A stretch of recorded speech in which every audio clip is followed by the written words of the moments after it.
নবী বলেন, আমি যেদিন থেকে আল্লাহ আমাকে নবুয়ত দান করছেন, সেদিন থেকে জিহাদ জারি আছে, জিহাদ ফরজ আছে, কিয়ামত পর্যন্ত চলতে থাকবে। আমার উম্মতের শেষ দলটা দাজ্জালের সাথে লড়াই করা পর্যন্ত আমার এই জিহাদের যে বিধান আল্লাহ দিয়েছেন, কিয়ামত পর্যন্ত এটা চলতেই থাকবে। তাহলে কিয়ামত পর্যন্ত জিহাদ চলতে থাকবে। এবার আমার সাথে বলেন কোন জালেমের জুলুম, কোন বিচারকের বিচার জিহাদকে বাতিল করতে পারবে না। কি বলেন, কেউ যদি আল্লাহর রাস্তায় লড়াই করে, এই পরিমাণ ওটের দুধ 2 বার আপনি পান করলেন, একবার এরপরে আবার পান করলেন, এই যে মাঝে সময়টা গ্যাপ হয়, নবী বলেন এই পরিমাণ কোন ব্যক্তি যদি আল্লাহর রাস্তায় আল্লাহর দ্বীন প্রতিষ্ঠিত করার জন্য লড়াই করে, তার জন্য আল্লাহর জান্নাত ওয়াজিব হয়ে যায়। আমার উম্মতের একটা দল সদা সর্বদা হকের পক্ষে লড়াই করবে, তাদের সাথে বাতিল লড়াই করতে আসবে, বাতিলদেরকে তারা নাস্তানাবুদ করে ছাড়বে, বাতিলদেরকে তারা সর্বশেষ পরাজিত করেই ছাড়বে। যার বড় প্রমাণ হলো বর্তমান আফগানিস্তান। কোন দেশ? হুজুররা গুতাগুতি বন্ধ না কইরা এখন যদি এক না হইতে পারে, আগামী 50 বছর এই সুযোগ আর আসবে না। এটা এখন চলছে। আমাদের বাংলাদেশে সব মুসলমানদের মনের দাবি একটা এখন, যে আমরা বাংলাদেশে ইসলামী মাইন্ডের কোন নেতা চাই। এটা সব মুসলমানদের না মনের চাওয়া। আপনি খুঁজে দেখেন, হাঁটতে হাঁটতে সবার এটা চাওয়া। কিন্তু এই সুযোগটা যদি কাজে না লাগাই, তবে ওই যে ওই একটা আগুন ছাইরা আর একটা দড়ি, বৃষ্টি থেকে বাঁচার জন্য ঝর্ণার নিচে এসে দাঁড়াই। কোথেকে বাঁচার জন্য কই দাঁড়াই? কেউ আপনার ঝর্ণার নিচে কেন? বাইরে বৃষ্টি, এখানে কি? ও আচ্ছা। এই ভুল বারবার করলে ভাগ্য পরিবর্তন হবে না। আবু বকর, ওমর, উসমান, আলী রাদিয়াল্লাহু তাআলা আনহুম, তাদের যুগের সেই খেলাফতের রাশেদা, খেলাফত ব্যবস্থা ছাড়া মুসলমানদের চূড়ান্ত ভাগ্য পরিবর্তন হবে না, হতে পারে না কিয়ামত পর্যন্ত। আমরা জিহাদ করব কখন? এদেশের বিজ্ঞ মুফতিরা ফতোয়া দিবে যখন। বিজ্ঞ মুফতি সাহেবরা ফতোয়া দিতে হবে। আপনি সকালে গিয়ে আবার কিছু উড়াই দিয়েন না, কিন্তু বিজ্ঞ মুফতি সাহেবদের ফতোয়া লাগবে, তখন জিহাদ ফরজ হবে। আল্লাহ কথাগুলা বুঝার তৌফিক দান করেন। সহিহ বুখারীর বর্ণনা 3123 নম্বর হাদিস।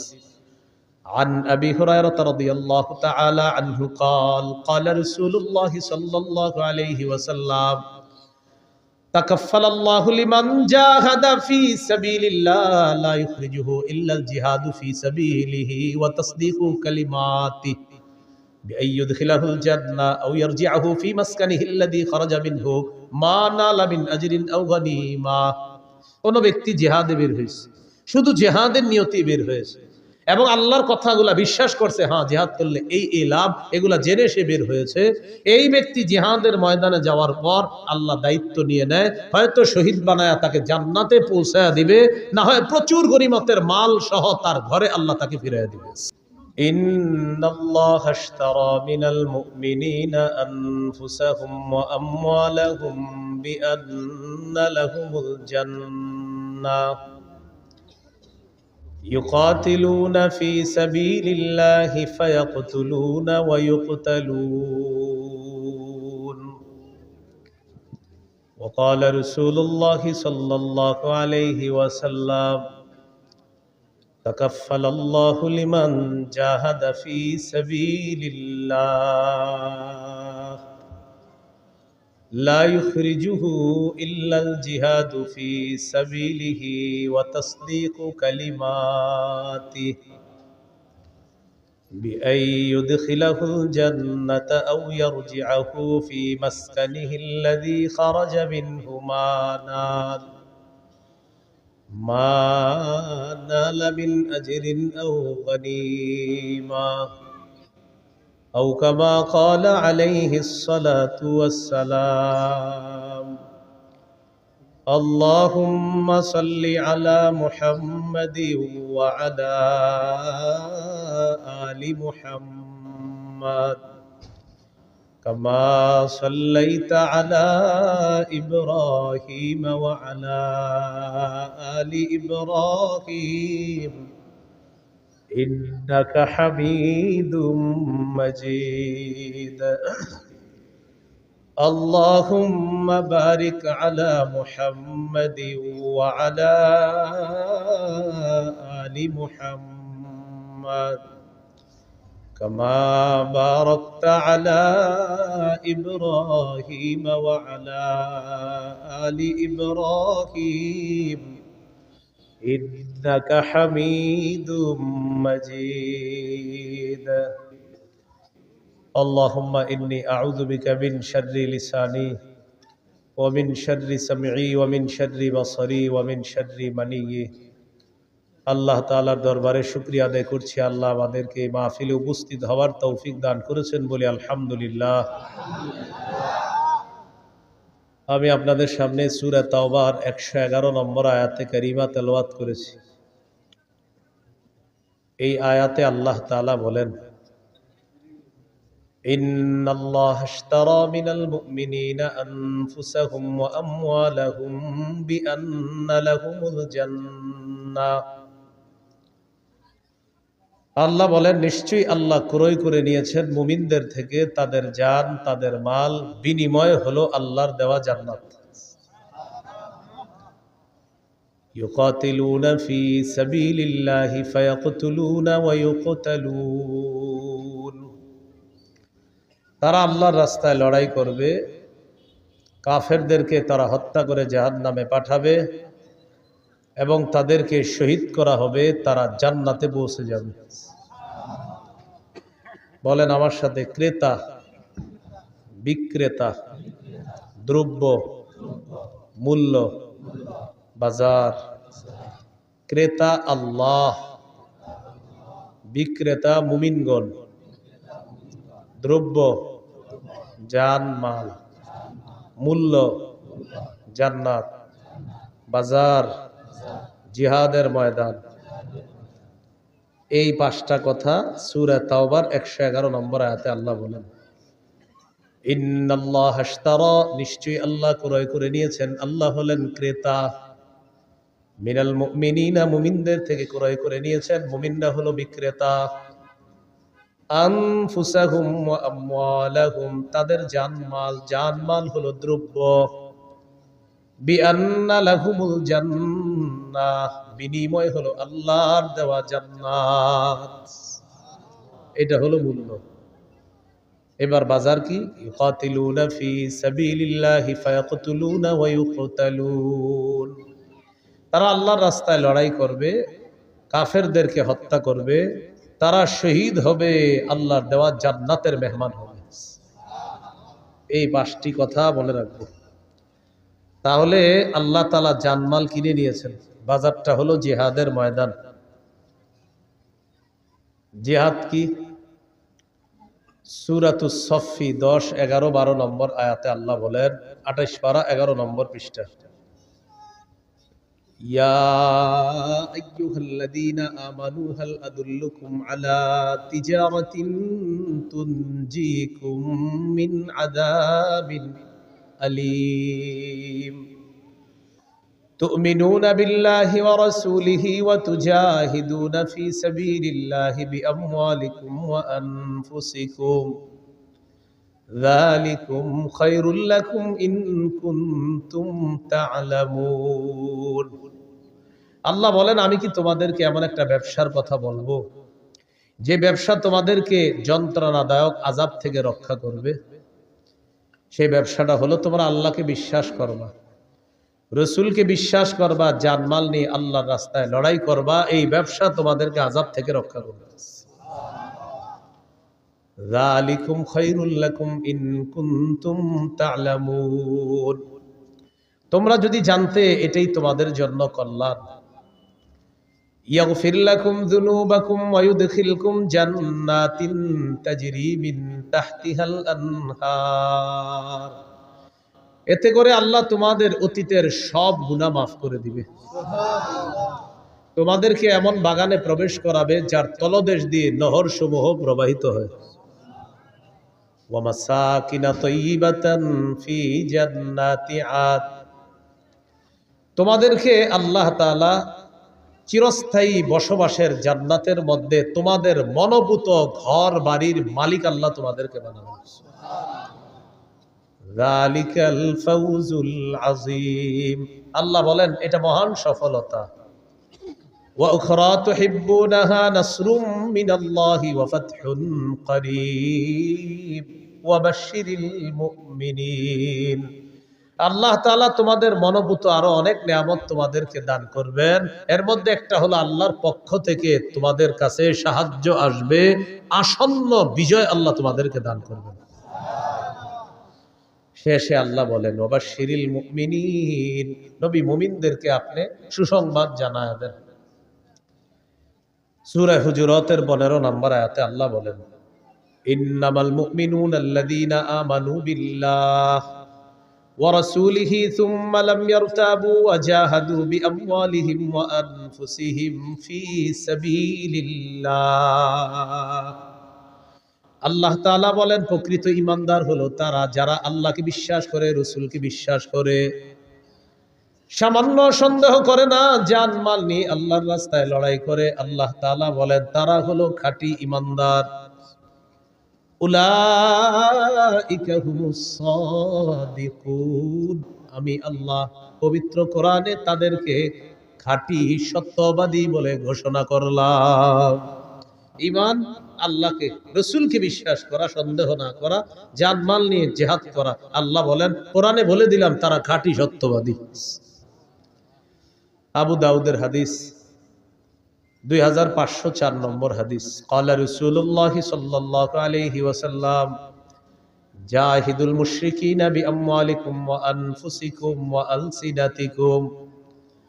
নবীজি বলেন তোমরা মুশরিকদের সাথে লড়াই করো তোমাদের সম্পদ দিয়ে, তোমাদের জান দিয়ে, তোমাদের জবান দিয়ে। নবী বলেন সম্পদ দিয়ে লড়াই করো, জান দিয়ে লড়াই করো, তোমাদের জবানের মাধ্যমে লড়াই করো। এক নাম্বার নবী বললেন মাল দিয়ে লড়াই করো।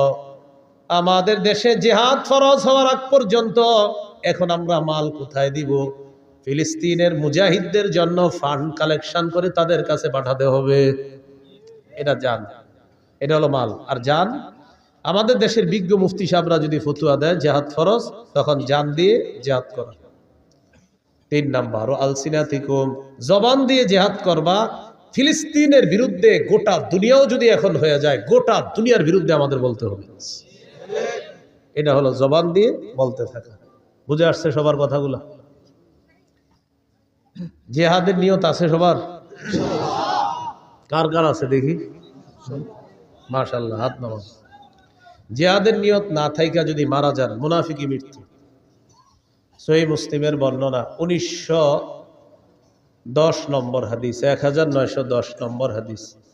ক্বালা রাসূলুল্লাহ সাল্লাল্লাহু আলাইহি ওয়াসাল্লাম মান মাতা ওয়া লাম ইয়াগযু ওয়া লাম ইউহাদ্দিস বিহি নাফসাহু মাতা আলা শু'বাতিন মিনান নিফাক। কোন মুসলমান যদি মারা যায় আর সে জিহাদ করলো না অথবা জিহাদের নিয়ত করলো না, সে মুনাফিকি মৃত্যুবরণ করলো। ক্বালা রাসূলুল্লাহ সাল্লাল্লাহু আলাইহি ওয়াসাল্লাম আলাইকুম বিল জিহাদি ফি সাবিলিল্লাহ ফাইন্নাহু বাবুম মিন আবওয়াবিল জান্নাহ। নবীজি বলেন তোমরা নিজেদের উপর আবশ্যক করে নাও আল্লাহর রাস্তায় লড়াই করা। মনে রাখবা জিহাদ হলো জান্নাতের দরজা সমূহের মধ্যে একটা দরজা। জান্নাতের একটা দরজা জিহাদ। ফিলিস্তিনের ছোট্ট ছোট্ট বাচ্চাদের মস্তিষ্ক তৈরি হয় ছোটবেলা থেকে যে ইসলামের পবিত্র একটা বিধান হলো জিহাদ। আমাদের দেশে মানুষ জিহাদের নাম শুনলে বলে ইন্না লিল্লাহ। কি বলে? মানে এটা আবার কি বললেন হুজুর? এই বিষয় ছাড়া অন্য কিছু থাকলে বলেন। মা বোনরা শোনেন, সন্তানকে শৈশব থেকে জিহাদের মানসিকতায় বড় করতে হবে। পৃথিবীর যে গতি দেখা যাইতেছে, মুসলমানদের মধ্যে প্রচুর মুজাহিদ বাহিনী তৈরি করা এখন সময়ের দাবি। আল্লাহ কথাগুলা বুঝার তৌফিক দান করেন। قال رسول الله صلى الله عليه وسلم من قتل في سبيل الله فوق ناقة وجبت له الجنة।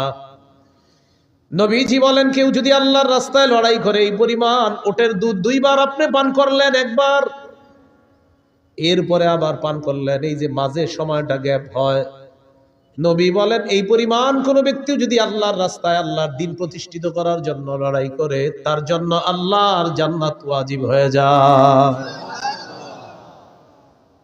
এই জন্য জিহাদের নিয়ত সবাই রাখবো, বলেন ইনশাআল্লাহ। আবু দাউদের হাদিস 2484 নম্বর হাদিস, 2484।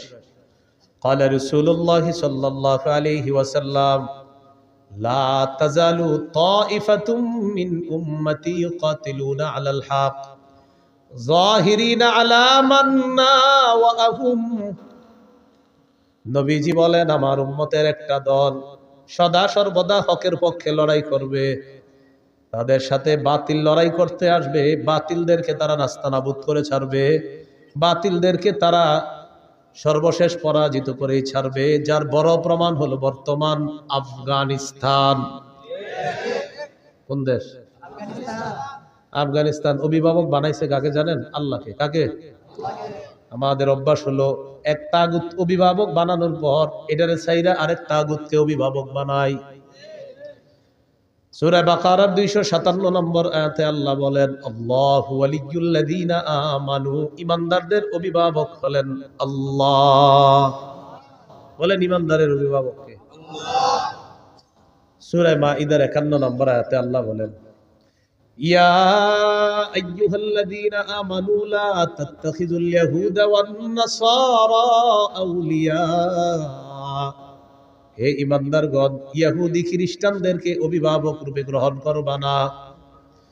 বারবার আমরা ভুল করি, এক অভিভাবক ছেড়ে আরেক অভিভাবক ধরি, কিন্তু মজার ব্যাপার আর দুঃখের ব্যাপার আর ইন্টারেস্টিং ব্যাপার, আগে যেটাকে ধরি সেটাও তাগুত, পরে যেটাকে ধরি সেটাও তাগুত। তাই মুসলমানদের চূড়ান্ত ভাগ্য পরিবর্তন হয় না। এই জন্য বাংলাদেশে একটা সময় চলতেছে এখন যদি হুজুররা গুতাগুতি বন্ধ না কইরা এখন যদি এক না হইতে পারে, আগামী 50 বছর এই সুযোগ আর আসবে না। এটা এখন চলছে আমাদের বাংলাদেশে। সব মুসলমানদের মনের দাবি একটা এখন, যে আমরা বাংলাদেশে ইসলামী মাইন্ডের কোন নেতা চাই। এটা সব মুসলমানদের মনের চাওয়া। আপনি খুঁজে দেখেন, হাঁটতে হাঁটতে সবার এটা চাওয়া। কিন্তু এই সুযোগটা যদি কাজে না লাগাই, তবে ওই যে ওই একটা আগুন ছাইরা আরেকটারে ধরি, বৃষ্টি থেকে বাঁচার জন্য ঝর্ণার নিচে এসে দাঁড়াই। বাঁচার জন্য কই দাঁড়াই? কেউ আপনার ঝর্ণার নিচে কেন? বাইরে বৃষ্টি, এখানে কি? ও আচ্ছা। এই ভুল বারবার করলে ভাগ্য পরিবর্তন হবে না। আবু বকর, ওমর, উসমান, আলী রাদিয়াল্লাহু তাআলা আনহুম, তাদের যুগের সেই খেলাফতের রাশেদা, খেলাফত ব্যবস্থা ছাড়া মুসলমানদের চূড়ান্ত ভাগ্য পরিবর্তন হবে না, হতে পারে না কিয়ামত পর্যন্ত। তো বলছিলাম, রাসূলুল্লাহ সাল্লাল্লাহু আলাইহি সাল্লাম বলেন, লা তাজালু তাইফাতুম মিন উম্মতি ইউকাতিলুনা আলাল হক। আমার উম্মতের একটা দল সদা সর্বদা হকের পক্ষে লড়াই করবে।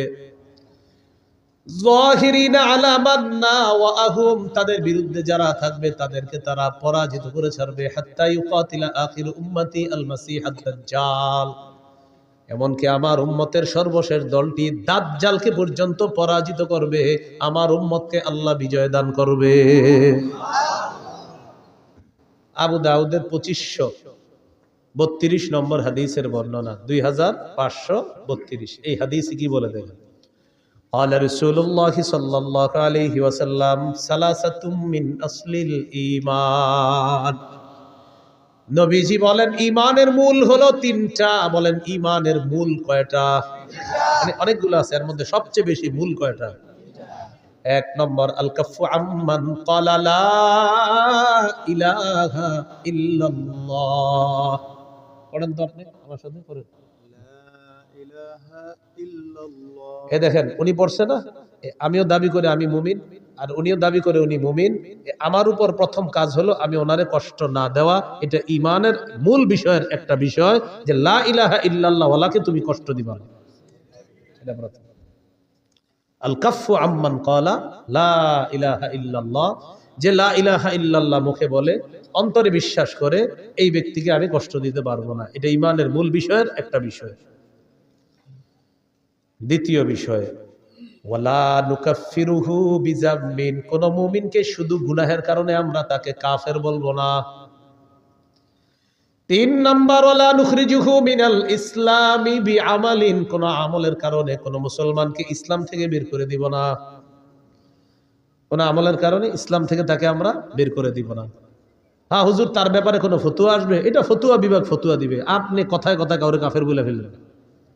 তাহলে ইমানের মূল বিষয় তিনটা। এক নাম্বার আল কাফু আম্মান ক্বালা লা ইলাহা ইল্লাল্লাহ, যে ব্যক্তি বলে লা ইলাহা ইল্লাল্লাহ তাকে কোনো কষ্ট না দেওয়া। দুই নাম্বার ওয়ালা নুকাফিরুহু বিযামবিন, কোন মুমিনকে গুনাহের কারণে আমরা কাফের বলবো না। তিন নাম্বার ওয়ালা নুখরিজুহু মিনাল ইসলামি বিআমাল, কোন মুমিনের কোন আমল দেখাই তাকে আমরা ইসলাম থেকে বের করে দিব না। এরপর আল্লাহ নবী বলেন ওয়াল জিহাদু মাযিন মুনযু বাসানি আল্লাহু ইলা আইয়ু কাতিলা আখির উম্মতি আদ-দাজ্জাল। নবী বলেন আমি যেদিন থেকে আল্লাহ আমাকে নবুয়ত দান করছেন সেদিন থেকে জিহাদ জারি আছে, জিহাদ ফরজ আছে, কিয়ামত পর্যন্ত চলতে থাকবে। আমার উম্মতের শেষ দলটা দাজ্জালের সাথে লড়াই করা পর্যন্ত আমার এই জিহাদের যে বিধান আল্লাহ দিয়েছেন কিয়ামত পর্যন্ত এটা চলতেই থাকবে। তাহলে কিয়ামত পর্যন্ত জিহাদ চলতে থাকবে। এবার আমার সাথে বলেন কোন জালেমের জুলুম, কোন বিচারকের বিচার জিহাদকে বাতিল করতে পারবে না। নবীজি বলেন লা ইউতিলুহু জাওরু জাইরিন ওয়ালা আদলু আদিলিন, কোন জালেমের জুলুম আর কোন বিচারকের বিচার জিহাদকে বাতিল করতে পারবে না। কোন দেশের সুপ্রিম কোর্ট হাইকোর্ট যদি ফতোয়া দেয়, হাইকোর্ট যদি এই বিচার দেয়, এই রায় দেয়, হাইকোর্টের পক্ষ থেকে যদি এই বিচার আসে আর এই রায় আসে, পেপারে আসে কি আসে যে দেশে জিহাদ করা যাবে না, জিহাদের বিধান বাতিল, নবীজি বলেন তোমরা বলে দিবা তুই বাতিল। কারণ বিচারকের বিচার তো জিহাদ বাতিল করতে পারে না। তো কেউ যদি বলে জিহাদ বাতিল, আপনি বলবেন প্রিয় ভাইয়া আপনি বাতিল, প্রিয় বিচারক আপনি বাতিল, বলবে এটা কোনো কথা? বলবে আমাদের নবী বলছে আপনি বাতিল। কারণ আপনার বিচার জিহাদ এটা বাতিল করতে পারবে না। নবীর আল্লাহ যেদিন থেকে নবী বানাইছে কিয়ামত পর্যন্ত জিহাদের বিধান চালু থাকবে। আপনার মতো বিচারকের বিচার আর কোন জালেমের জুলুম কিয়ামত পর্যন্ত পবিত্র জিহাদকে বাতিল করে নাই, করতে পারবে না। আপনি করলেও হবে না, আপনি বাতিল হবেন। এই হলো জিহাদের বিধান। আল্লাহ আমাদেরকে বুঝার তৌফিক দান করেন। তবে ওই বিষয়টা গুরুত্বপূর্ণ। আমরা জিহাদ করব কখন? এদেশের বিজ্ঞ মুফতিরা ফতোয়া দিবে যখন। বিজ্ঞ মুফতি সাহেবরা ফতোয়া দিতে হবে। আপনি সকালে গিয়ে আবার কিছু উড়াই দিয়েন না, কিন্তু বিজ্ঞ মুফতি সাহেবদের ফতোয়া লাগবে, তখন জিহাদ ফরজ হবে। আল্লাহ কথাগুলা বুঝার তৌফিক দান করেন। সহিহ বুখারীর বর্ণনা 3123 নম্বর হাদিস। عن أبي هريرة رضي الله تعالى عنه قال قال رسول الله صلى الله عليه وسلم تكفل الله لمن جاهد في سبيل الله لا يخرجه إلا الجهاد في سبيله وتصديق كلماته بأن يدخله الجنة أو يرجعه في مسكنه الذي خرج منه ما نال من أجر أو غنيمة। কোন ব্যক্তি জিহাদে বের হয়েছে, শুধু জিহাদের নিয়তে বের হয়েছে এবং আল্লাহর কথাগুলা বিশ্বাস করছে, হ্যাঁ জিহাদ করলে এই লাভ, এগুলা জেনে সে বের হয়েছে। এই ব্যক্তি জিহাদের ময়দানে যাওয়ার পর আল্লাহ দায়িত্ব নিয়ে নেয়, হয়তো শহীদ বানায়া তাকে জান্নাতে পৌঁছায়া দিবে, না হয় প্রচুর গনিমতের মাল সহ তার ঘরে আল্লাহ তাকে ফিরিয়ে দিবে। সহিহ মুসলিমের বর্ণনা 1878 নম্বর হাদিস।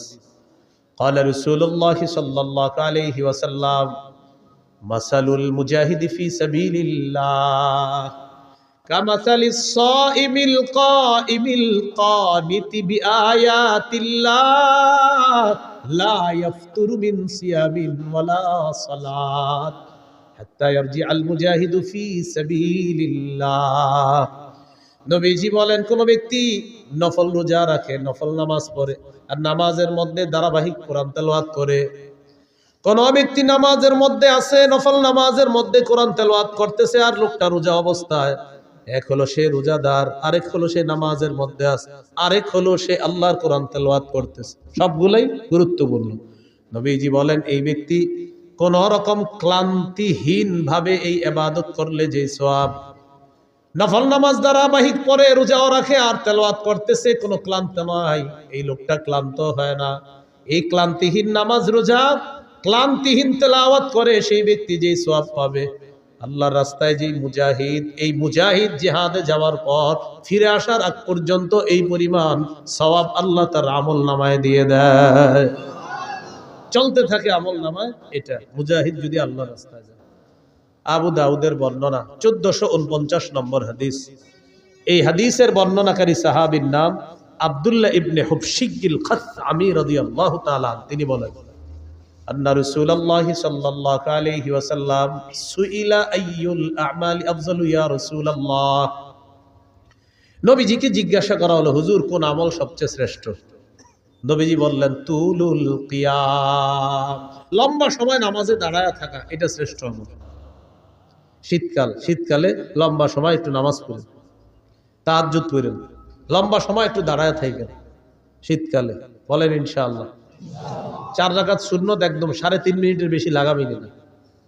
কি বলেন? কয় রাকাত?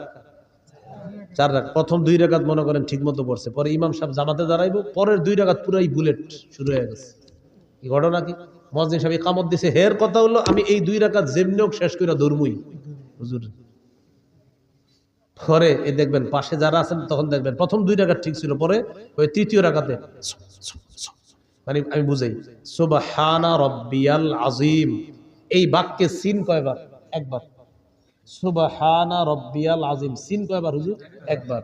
সুবহানা রাব্বিয়াল আযীম, সিন কয়বার? একবার। এবার দেখেন, এর মানে উনি 3 বার সুবহানা রাব্বিয়াল আযীম বলেন, কারণ যেহেতু সু সু সু আর সিন তো একবার বাক্যে, এর মানে সু সু সু মানে 3 বার সুবহানা রাব্বিয়াল আযীম কমপ্লিট। এটা পাশে থেকেও শুনবেন না সময় দেখবেন, মানে কি আপনি সুপ কি এই বাক্যে যদি সিন তার যে 3-4 বার আছে তাহলে বুঝতাম আপনি একটাই বলছেন বাক্য, কিন্তু বাক্যে তো সিন একবার, এর মানে আপনি সু সু 3 বার বলা মানে আপনি সুবহানা রাব্বিয়াল আযীম 3 বার পড়ে ফেলছেন। এরকম পাশে দেখবেন, আল্লাহু আকবার, আল্লাহর সাথে তামাশা করেন, ফাজলামি করেন। তুলুল কিয়াম, লম্বা সময় নামাজে দাঁড়ানো বড় ইবাদত। ভাই নামাজ ধীরস্থির ভাবে পড়েন, জীবনে এই কাজটা খুব সুন্দরভাবে করবেন। বলেন ইনশাআল্লাহ। উযু করবেন সুন্দরভাবে, মসজিদে নামাজ পড়বেন সুন্দরভাবে, নামাজের সাথে কোনো আপোষ করবেন না। এমনকি আলোচক যারা আলোচনা করে, তাদের আলোচনা যদি মনে করেন আলোচনায় উঠাবে, তারা আলোচনার মাঝেও নামাজকে তাড়াহুড়া না করা, সফরে অন্তত আল আসরি ইন্না আতাইনা এটাও সুন্দর মতো পড়তে হবে। সুবহানা রাব্বিয়াল আযীম আলা, এটা সুন্দর মতো পড়তে হবে, কমপক্ষে 3 বার সুন্দর মতো পড়তে হবে। 1 মিনিটে 2 রাকাত যেন শেষ না হয়, বিষয়টার দিকে খেয়াল রাখবেন। তো রাসূলুল্লাহ সাল্লাল্লাহু আলাইহি সাল্লাম বললেন, তুলুল কিয়াম, সবচাইতে শ্রেষ্ঠ আমল আল্লাহর কাছে লম্বা সময় নামাজের মধ্যে দাঁড়িয়ে থাকা। কিলা আইয়ুস সাদাকাতি আফজালু ইয়া রাসূলুল্লাহ, হুজুর কোন সদকাটা সবচাইতে শ্রেষ্ঠ? নবীজি বললেন, জাহদুল মুকিল্লি, কোন ব্যক্তি পরিশ্রম করে, কষ্ট করে উপার্জন করে যেই সম্পদ, এই কষ্টার্জিত উপার্জন থেকে যদি সে আল্লাহর রাস্তায় দান করে, সদকা করে, মাদ্রাসায় দেয়, তার এই সদকা আল্লাহর কাছে সর্বশ্রেষ্ঠ সদকা হয়ে যায়। রিকশা চালাইছেন, কিছু টাকা কামাইছেন, 5 টাকা সদকা করছেন, মাস শেষে বেতন পাইছেন, কষ্টার্জিত এই বেতন পাওয়ার পর ইখলাসের সাথে 5টা টাকাই কোন অসহায়কে দিছেন, এই আমলটা আল্লাহর কাছে শ্রেষ্ঠ সদকা হয়ে যায়।